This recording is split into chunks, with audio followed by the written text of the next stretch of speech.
évalue à environ 200 tonnes les déchets verts qui sont brûlés annuellement sur Afa.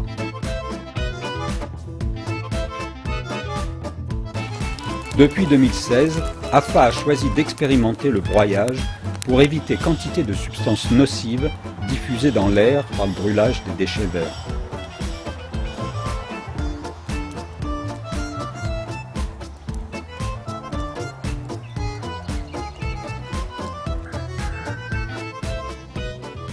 Et je brûlais.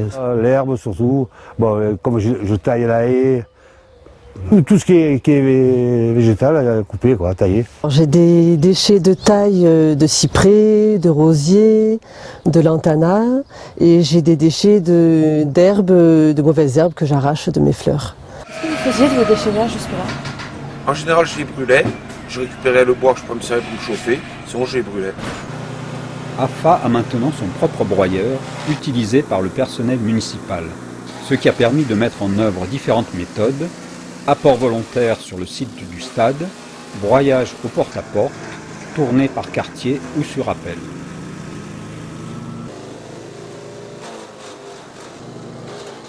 Chaque méthode a des avantages et des inconvénients.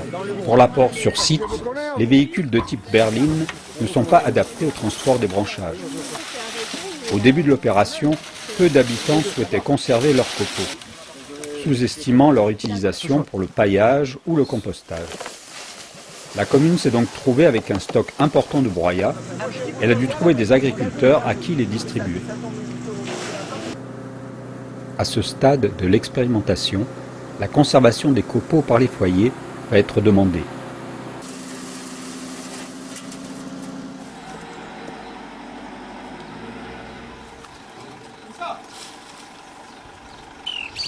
Et qu'est-ce que vous faisiez avant de vos déchets verts? Les déchets verts, normalement du temps de mon grand-père qui habitait la maison à côté, on les cumulait au fond du jardin. Et ça faisait un très bon compost qu'il mettait après dans ses tomates, dans ses fraises, dans le jardin.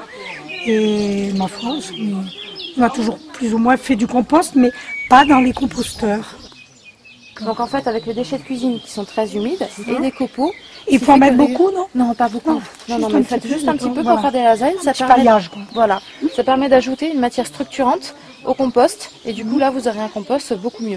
Et par contre, il faut penser à l'arroser régulièrement. Donc, du coup, je vois que le paillage, vous l'avez utilisé au pied des arbres, là. Oui. Vous en mettez aussi sur le potager? Pour combler la plate-bande, là, oui. D'accord. Et donc là, c'est des déchets de tonte et de mauvaises herbes? Pas tout à fait, ce sont des gros déchets végétaux, enfin de l'herbe à arracher. Bon, j'ai un espace à combler ici, donc j'en profite pour mettre tout ça là.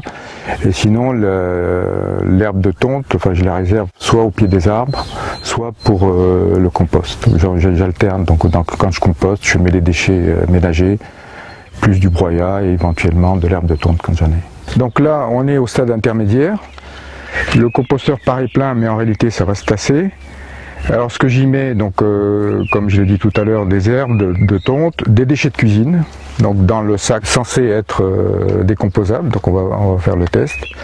Et puis de temps en temps, je mets du broyat quand j'en ai pour éliminer les mouches, pour aider à la décomposition de l'ensemble. On va refaire une session de porte-à-porte. Non mais d'accord, vous voyez le porte-à-porte ici, il est pas pratique. Là on peut venir avec le broyeur, hein. Il suffit d'arriver comme ça et de broyer à ce niveau-là, il n'y a pas de souci. Hein. Donc là le broyeur il passe. Hein.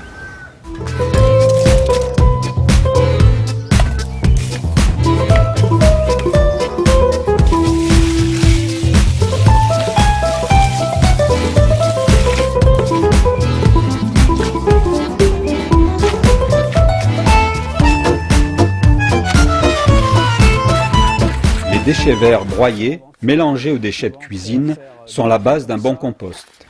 L'équilibre de ce mélange favorise le mûrissement de la matière organique. Les déchets de tonte seuls fermentent en dégageant une odeur désagréable. Le broyat épandu autour des arbres empêche la pousse de mauvaises herbes et ralentit l'évaporation.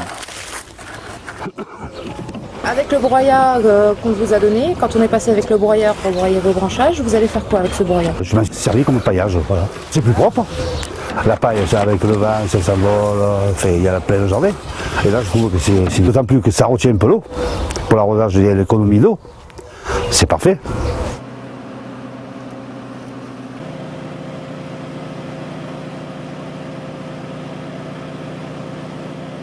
« 35 tonnes, c'est un bon début, mais on peut faire beaucoup plus.